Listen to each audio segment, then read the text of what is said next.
All right, so I want to continue where we left off last time. So basically, last time you recall, we got down to we were tracking from very high temperatures down towards still pretty high temperatures, but order an MeV, and we found that neutrinos decouple at a temperature of about 1 MeV.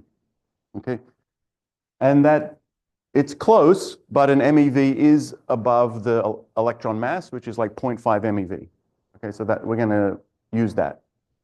Okay, so even though it's close, and so you could do a more detailed analysis, we're going to say, well, an MeV is just high enough above the electron mass that we can say it's before electron-positron annihilation. Okay, so we have this situation where T above electron mass, somehow the universe is full of still photons, neutrinos, antineutrinos, electrons, and positrons.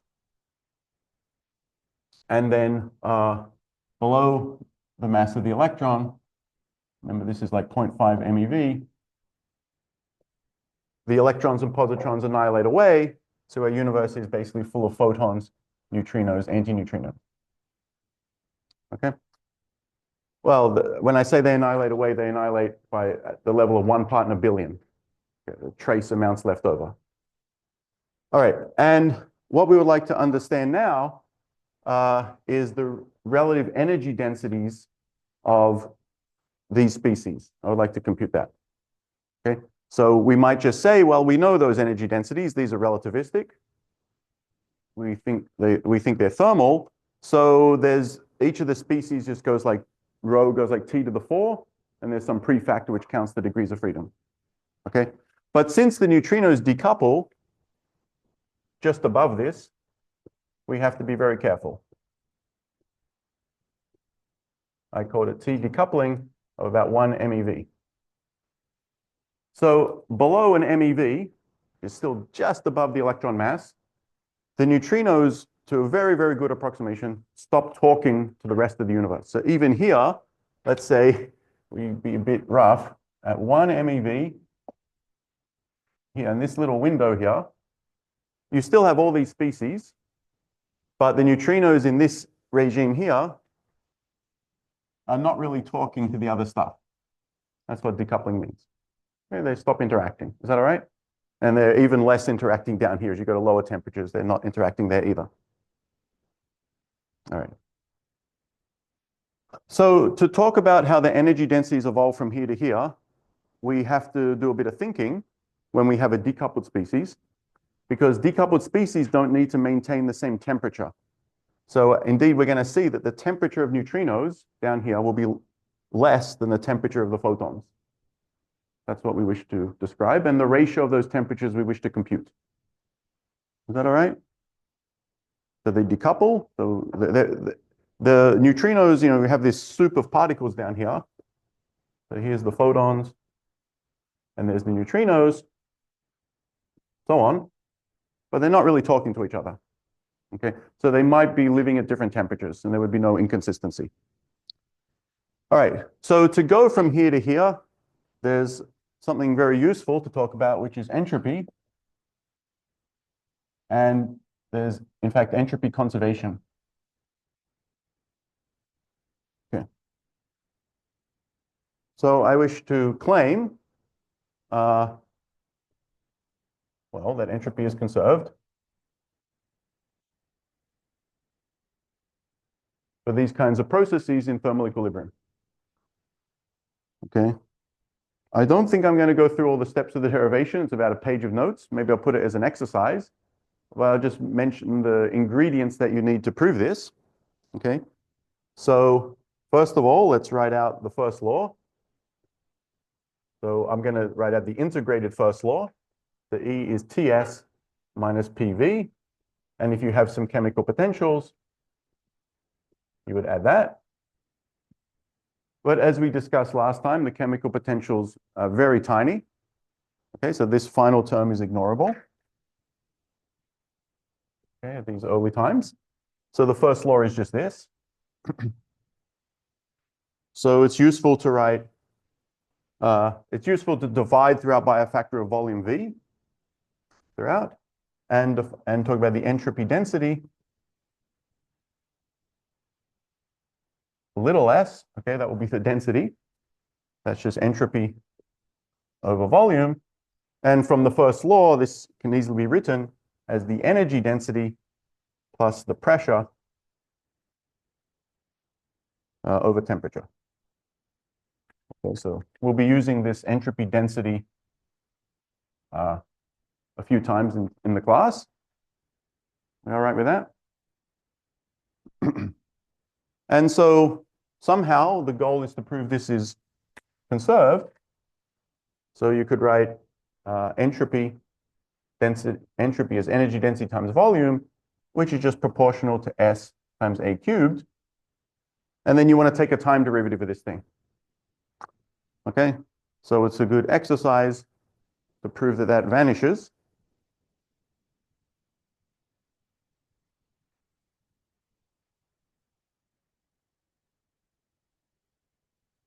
ddt of the entropy density times A cubed, basically the entropy, right? To prove that that's zero, and the ingredients that you would need to use to show that,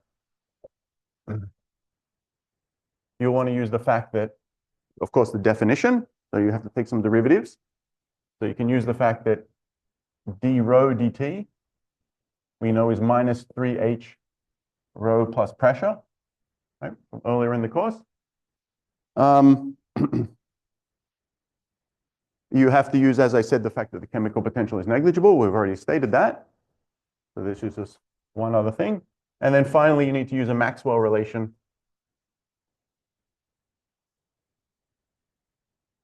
which is ds dv is related to dp dt. Okay, so a good little exercise with these two facts, you can prove this. Okay, it's just a little bit of algebra. Is that all right? If I leave that as an exercise. I would like to describe on the board, though, physically why this entropy, give you some clues as to how it's conserved. But is everyone okay with it?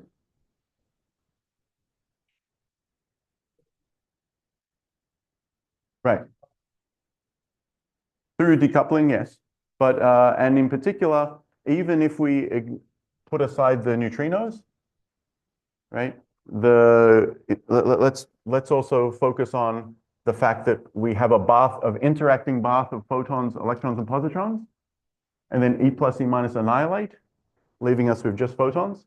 That also has a conserved entropy. Yeah. So that's actually the bigger deal. Okay. So let me try to talk more about. You can do the exercise, as we had just 5 lines of algebra. But why you might believe that this is true. So there's a first part of this entropy conservation rule. It's very simple to see why it must be true. And then there's a non-trivial part of it, which is why this is a very somewhat non-trivial fact. Okay? So these processes we would say are adiabatic. Okay. So just as a starting point, imagine you just had a single species in a box like the photons, or indeed the neutrinos, because the neutrinos don't interact at these lower temperatures. Okay?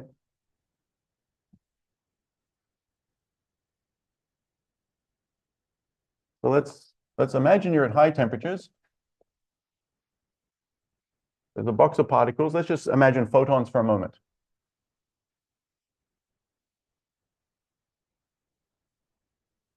And ignore everything else for 1 minute. Okay? And then this box of photons in some thermal equilibrium, we lower the temperature as the universe expands. So the box becomes bigger. Right? Everything's expanding with the scale factor. And the photons, their wavelengths stretch as well, right, with the scale factor. So that picture I should draw over there, if I drew 4, 5, 6, 7, 8, 9, 10 photons, I should draw also 10 photons, okay? And I should just stretch it out. So that's just a rescaled version of this picture. Okay.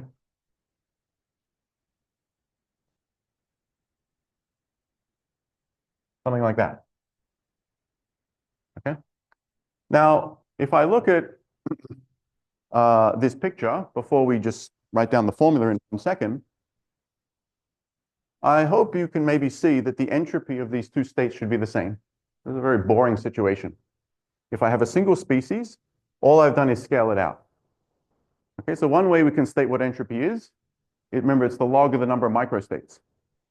Right, so you have, let's say, small photons, so to speak, in a small box, and you ask how many arrangements are available.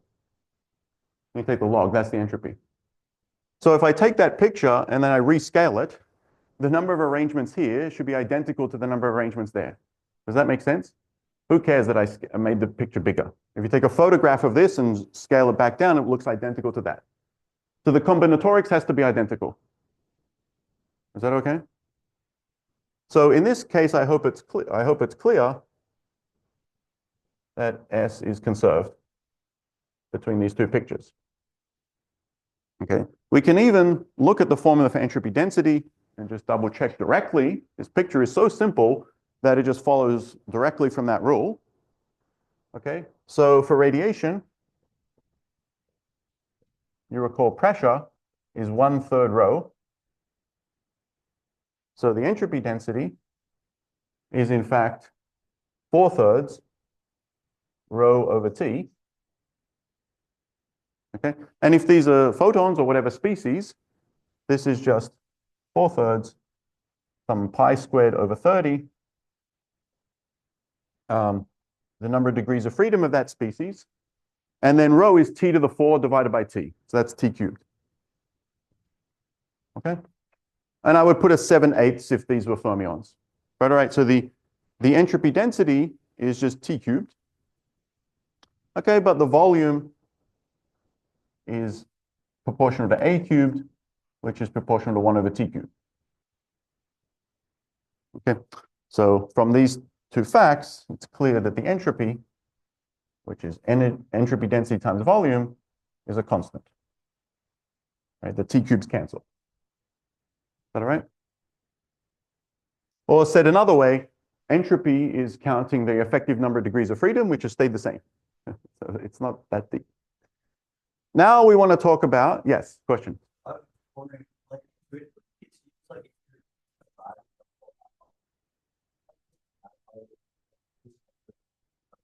available.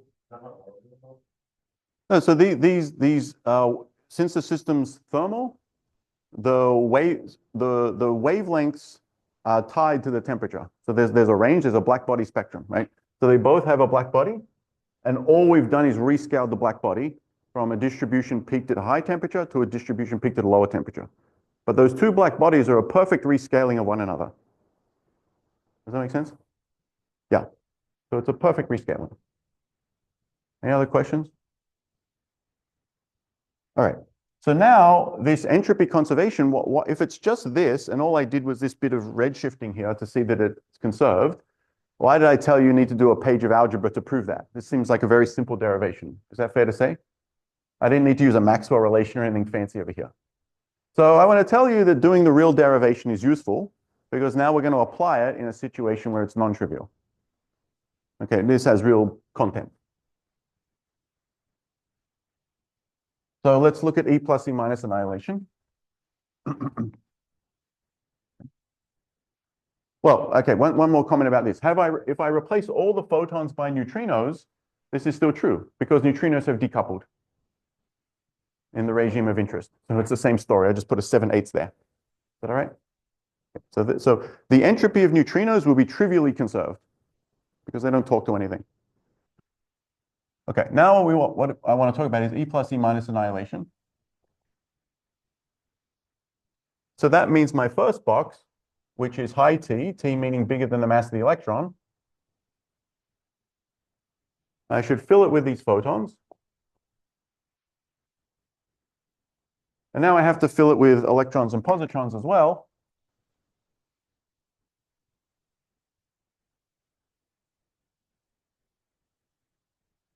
Okay. And then my low temperature picture.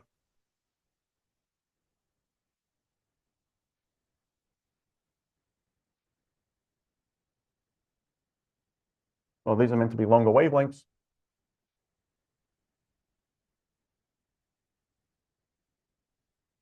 Okay. And I'm basically, there's 1 part in a billion electrons left over, which I'm not going to draw. Okay? So the entropy conservation law is the statement that even in this situation, the entropy is conserved. Okay? Now, this seems maybe at first sight a bit odd. Okay? Because you might think the entropy should have, there's 2 points of view, right? You might have thought the entropy in this situation would go down. Okay? Maybe entropy decrease, that might be one philosophy, right? So who can tell me why, by my picture and my statement about combinatorics, one might naively think the entropy went down? There's something about this that went down. Yeah, that's right. Very good. There's just less stuff. So you run the combinatorics on these photons, as well as the combinatorics of electrons and positrons. Surely there are more states here than there. Okay? And that is absolutely correct in the way I've drawn it, because let's say I drew 10 photons plus whatever order 10 electrons and positrons, and I drew 10 photons. The number of microstates here must be less than that. We all agree with that? So that no. Okay, thank you for number 2. But I just wanted to put it in context. Okay. But of course that conclusion's wrong, as you said.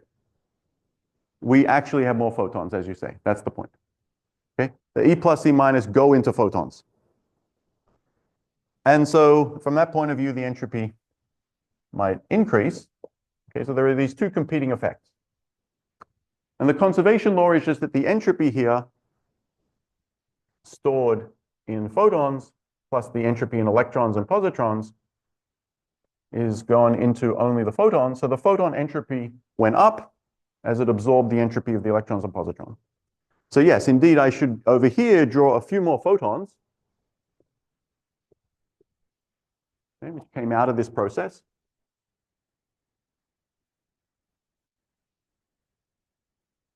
And in fact, to be consistent, because if you increase the number density, remember for photons, the number density is order T cubed, right?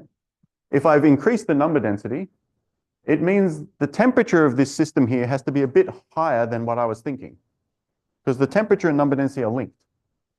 Okay, so these photons actually should all have a slightly shorter wavelength than I originally thought as well. So these 2 facts have to both happen.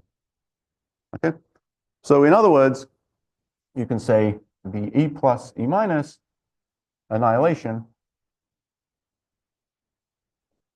somehow heats up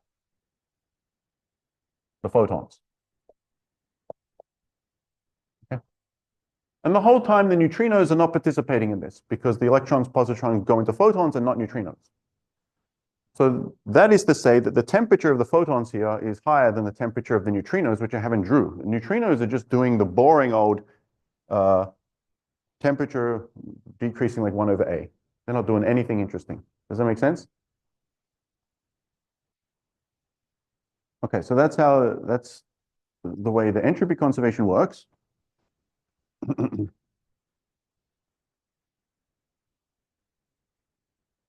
So our picture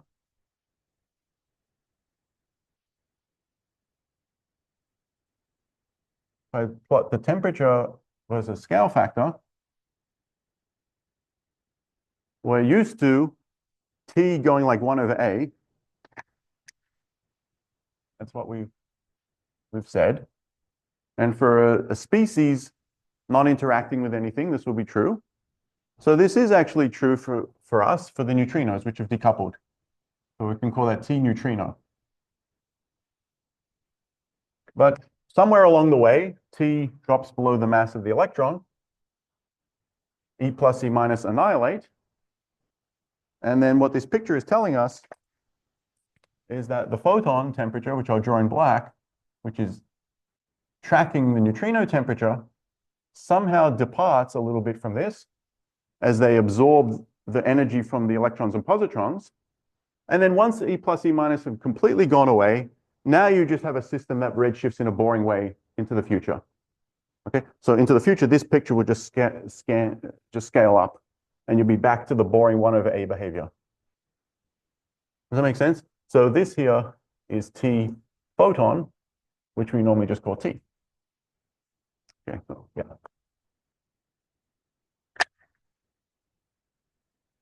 So does this picture make sense to everyone?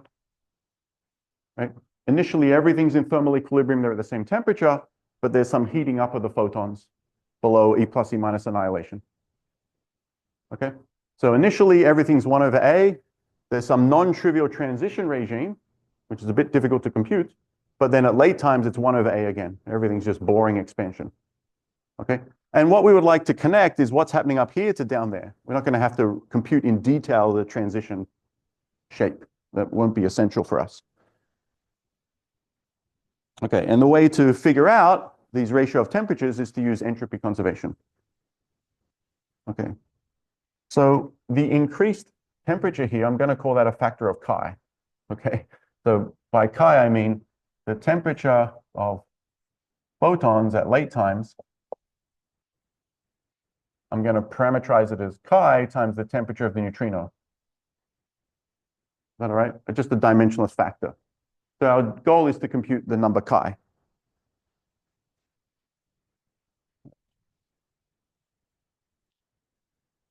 So the total entropy density is, well, over here, where did I write it? Here it is. Here's entropy density. We really only care about photons, electrons, positrons, which are at the same temperature, because they're very well coupled to each other. But if you were to include the neutrinos, which are kind of just spectators in this process, we can do a summation to include them as well, but they're going to drop out of the calculation. Okay, so I should write in general sum over I, there's some 4/3 rho I Ti, if there happen to be species at different temperatures. Okay. Yeah, so let's maybe put it on the other board.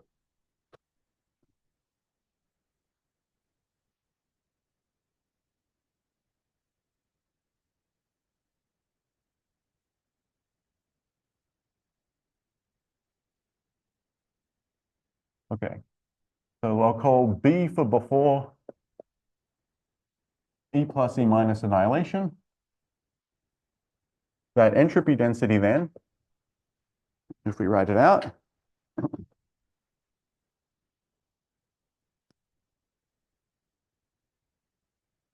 right, S sub B for before, 4/3, and we just write out each species.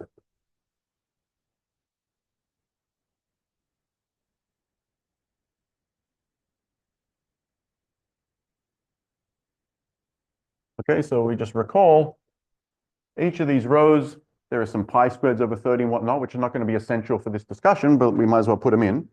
Rho is some 2 for the number of degrees of freedom of the photon, pi squared over 30, and we're left with a T cubed, as I said, from T to the 4 divided by T. E plus E minus, there are 4 of them. There's a 7/8 from the fact that there are fermions. And then all these pi squareds.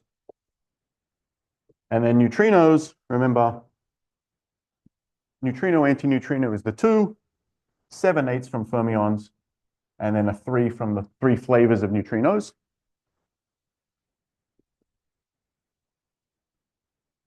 And I wrote everything with the same letter T, because they're all in thermal equilibrium initially. Photon, nu bar, if you like. Okay. So now let's write down after.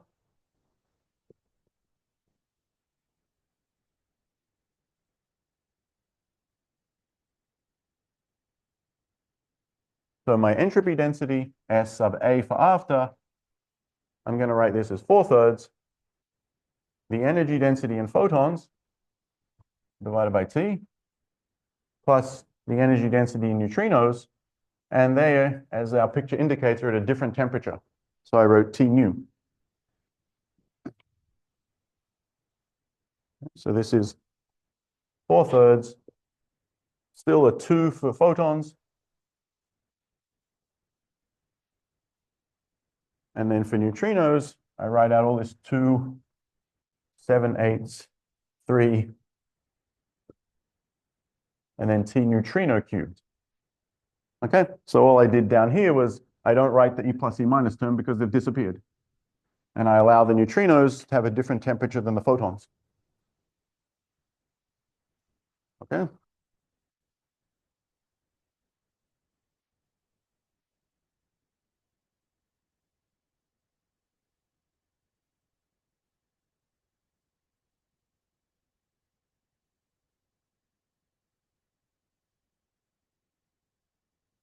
So now the notation can get a little awkward. It's around, I hope strategically it's clear what we're trying to do. But really, we have all these T's here, and I should give them some notation, like I should write like a B subscript or something. So these are all the temperatures before, and these are all the temperatures after the process. Okay. So entropy conservation, now let's state that. Tells us entropy before equals the entropy after. In terms of entropy densities, this is the same as the statement that the entropy density before times the scale factor before cubed equals entropy density after scale factor after. Okay, so down here you can think of this as like A before, and over here somewhere is A after. Okay, is that right? Well before and well after, we're going to mash them.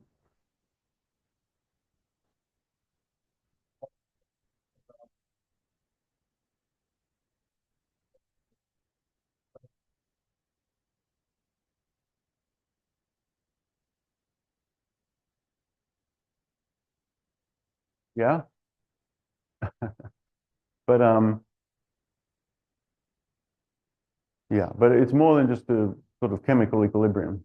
Um, physically, the electrons and positrons have gone away, but not their energy, and reabsorbed into the photons, as you mentioned before. Yeah, they've effectively inherited those degrees of freedom, if you like. Yeah. The other questions? Okay. So from this picture here, I'm going to write the T neutrino after. I can just say it scales like 1 over A. Nothing fancy. It's just this boring curve.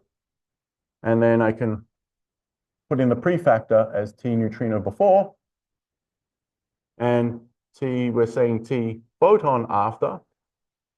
Well, if I thought it just scaled like 1 over A, I would write this. T photon before, except it's enhanced by a factor chi. That's my parameterization. All right. So basically, I just want to take this formula here, SB, with the befores, and multiply by AB cubed. So let's write this as the left-hand side here.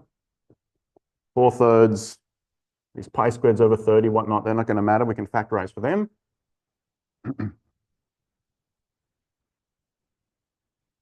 Okay, so I write it out. 2 plus, there's a 7/2 from the electrons and positrons, and a 21, if I can count, 21 over 4. Okay, A before cubed, T before, but that's the same as the neutrino temperature before. Is that all right?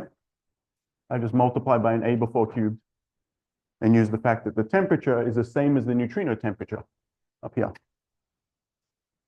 Okay, so then after, so right down here, all these 4/3 pi squared, 2 for photons, and then the 21 over 4 for neutrinos, and the E plus E minus the 7/2 I didn't write. Okay, and then I'm going to write somehow, I should write A, let's see, A before cubed, T neutrino before cubed, because this factor here is the same as A after cubed, T neutrino after cubed, right? Neutrinos scale in a boring way. And my error, what's my error in this equation? I did something wrong. What did I miss? That's the whole point of this story. What did I do for the photons? Right? I've acted as though the temperature of the photon is the same as the neutrino temperature. The whole point is it's not. It's enhanced by chi. So there's a factor of chi cubed. Is that all right? Okay, so that's our conservation law. Okay, now all these 4/3 and this stuff is not going to matter. This doesn't matter. The neutrino bit, there it is. That's the neutrino contribution. It cancels. Because neutrinos just come for the ride. They're decoupled. So the whole interesting part is that this thing equals this thing. That's what we just learned. So 2 plus 7/2, right? Well, I'll write it out. Equals 2 chi cubed. Okay.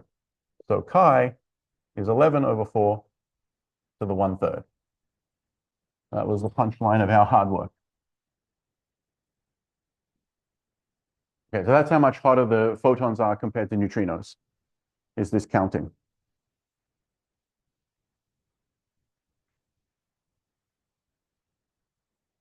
So that's that factor.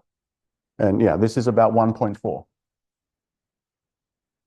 Okay, so this curve is 1.4 times bigger than this blue curve. That's what we want.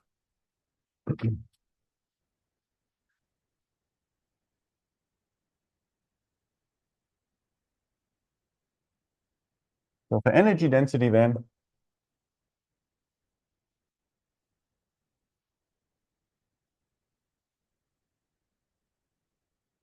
rho pi squared over 30 for the photons, 2t to the 4 plus 21/4 t neutrino to the 4, okay, after E plus E minus annihilation, right?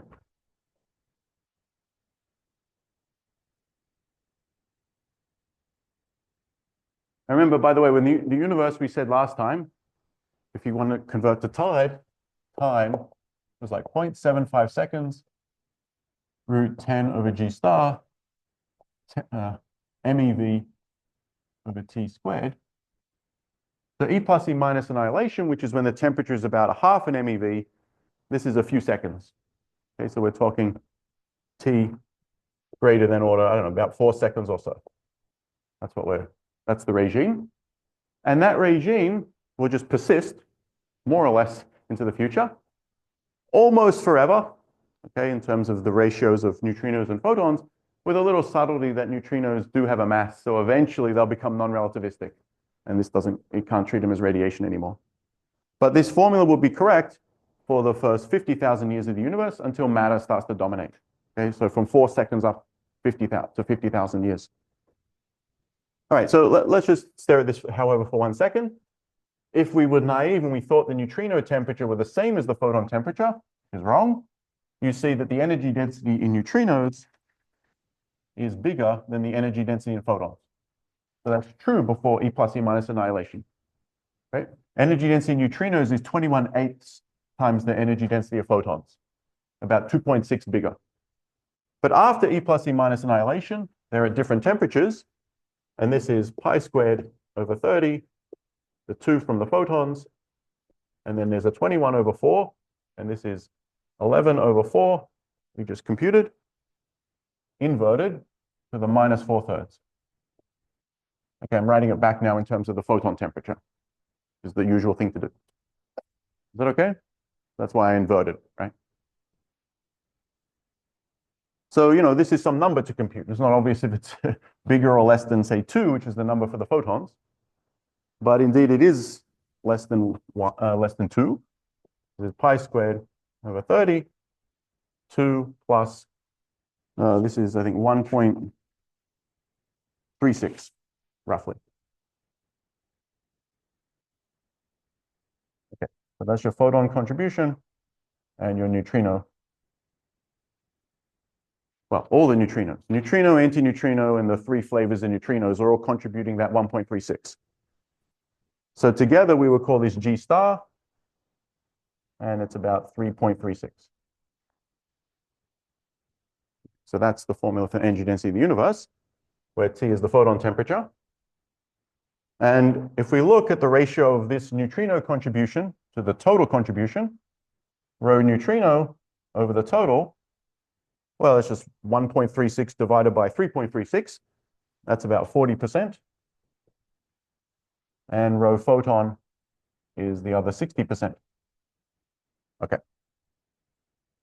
So that's the contents of our universe for the first 50,000 years. So any questions about this? Yeah.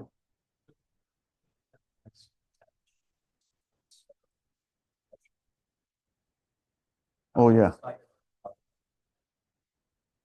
Well, that's a good point. Thank you, because I almost missed making that point. Yes, really good. So this is super important because let's come back here. This stuff is happening.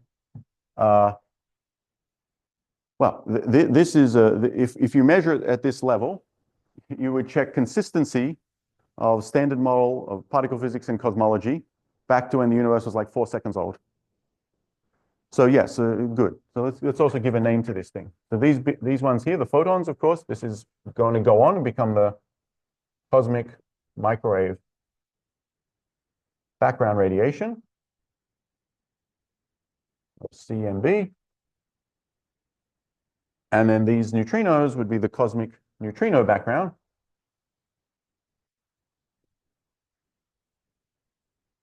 CNB. Okay. So if you collect them, they've sort of been free streaming from us. Really, they've been free streaming from decoupling, which is about a second, but then there's this slight transition. So order a second or a few seconds. They've just been free streaming all the way to us if we collect them, which we hope to do on the order of the next 10 years. Okay, neutrinos, as you know, that's the point. They decouple. They're extremely weakly interacting, hard to detect, but in principle, it's there. The cosmic microwave background radiation, on the other hand, since it's a photon, we love detecting photons.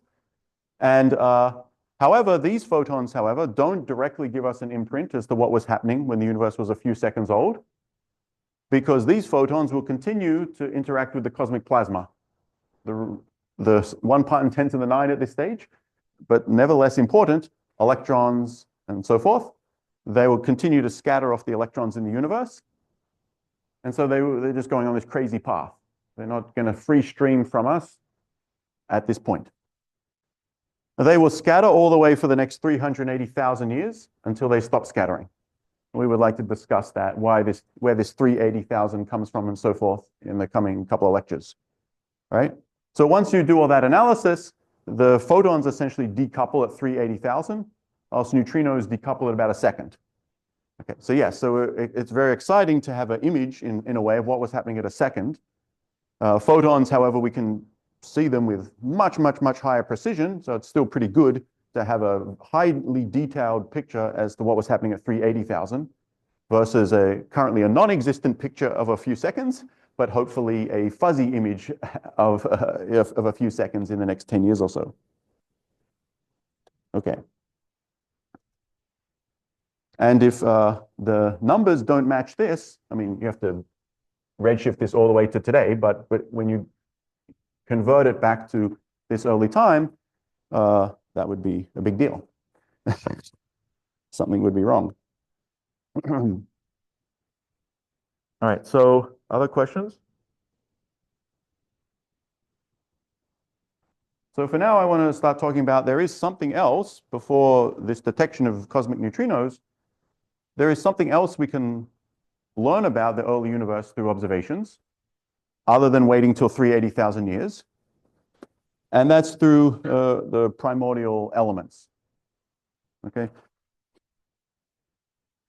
These primordial elements, well, in Weinberg's famous book, The First 3 Minutes, he said it was the first 3 minutes. It's maybe more like the first 4 minutes, but that's okay. That's what I would like to begin discussing now. All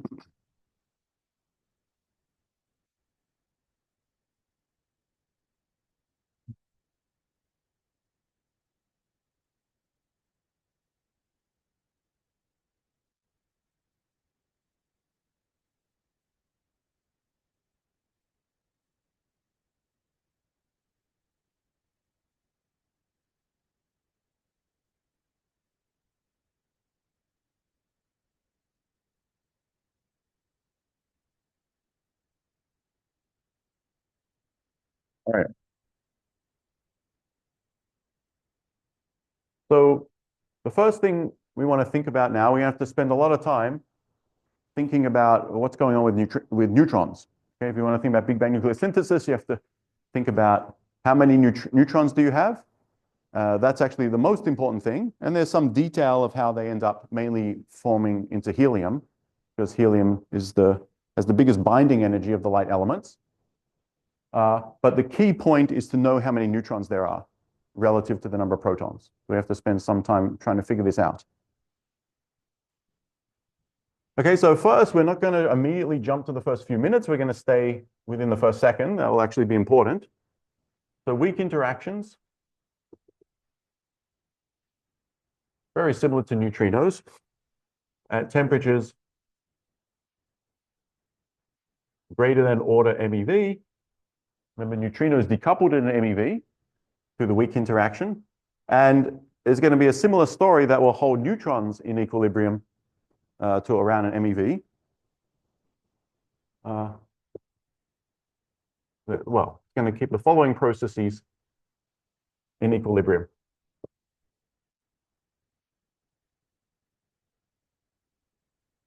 Okay, so neutrons can meet neutrinos and go back and forth, right? Forwards and backwards process, protons plus electrons. And just before E plus E minus annihilation, you can still interact with positrons, and that can go back and forth for protons plus antineutrinos. Okay, so we're just talking about these kind of diagrams. W exchange.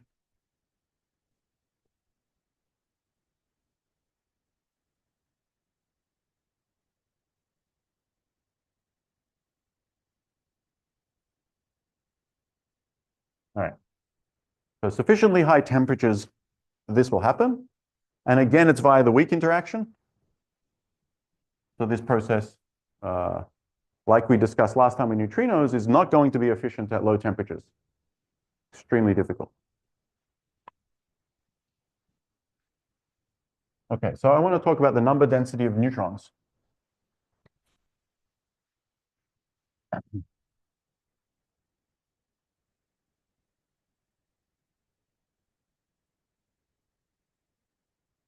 All right, so we're up at these high temperatures, but I am still thinking about temperatures, nevertheless, much less than a GeV. So let's imagine you're at a few MeV. And this, remember, is around about the mass of the neutron and the mass of the proton. So in the regime of interest, a few MeV, the neutrons and protons are highly non-relativistic. Okay? So let's write down their number density. And if they're in equilibrium, we know what that is. So this is the equilibrium number density for non-relativistic particles. Okay, we wrote this down the other day. Non-relativistic, let's say for neutrons, and I'll write equilibrium here, because at some point we're going to leave equilibrium, so it's important to highlight that. You remember it was, there was some zeta of 3. No, there's no zeta of 3. There's just some 3 over, there's a 3/4 times 2 degrees of freedom, the 2 spins of the neutron, some 3/4 from fermions. No, that's not even true. My prefactor here is wrong, but anyway, it's something like this. Tell me if this looks right to anyone. You wrote down something like that the other day? Does that look okay? When you take the occupancy number distribution and you go to the non-relativistic limit, it was just some Gaussian integral. Does everyone remember this? I can't remember if my prefactor is right. I think I wrote zetas of 3, but that should only be the relativistic case. Everyone comfortable with this? Now, as we've said last time, well, let me write down the proton one as well. That matters. They're also non-relativistic.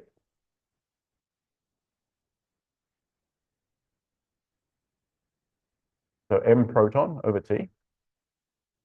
These formulas, if we took them seriously, we said last time, as you go to low temperatures, there has to be something really crazy going on here, because these are plummeting exponentially, as we've discussed. Okay, the non-relativistic ones, that's related to them just annihilating. But what we care about here is to say, all right, they annihilated, but we care about the 1 part in a billion left over. Now we want to focus on attention that annihilation took place, when there's a residual number of neutrons and protons left over, and we're going to ignore the anti-neutrons and anti-protons that basically annihilated away. This formula doesn't capture that. This formula just says that the numbers just drop like crazy exponentially. So these formulas cannot be right. So who can tell me, what is the thing that you're meant to include to fix that? What are you meant to include?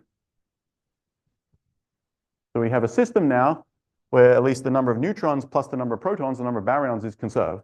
So what is the thing what is the tool that we use in these formulas to capture that? Anyone remember? Something we set to 0 last time. The chemical potential, right. The chemical potentials are in some sense very small at high temperatures, as we discussed. But as you go to low temperatures, the job of the chemical potential is to ensure that you get the right relic abundance. So the chemical potentials have to be non-zero, precisely because there is a small asymmetry between neutrons and anti-neutrons, etc. And so that chemical potential just lives up here, minus mu, say for the neutron, and for the proton. Okay, so we have to pay attention to that now. We cannot just act like it's 0. So let's look at chemical equilibrium from this formula here. This says mu neutron plus mu neutrino is mu proton plus mu electron. Okay, this is chemical equilibrium.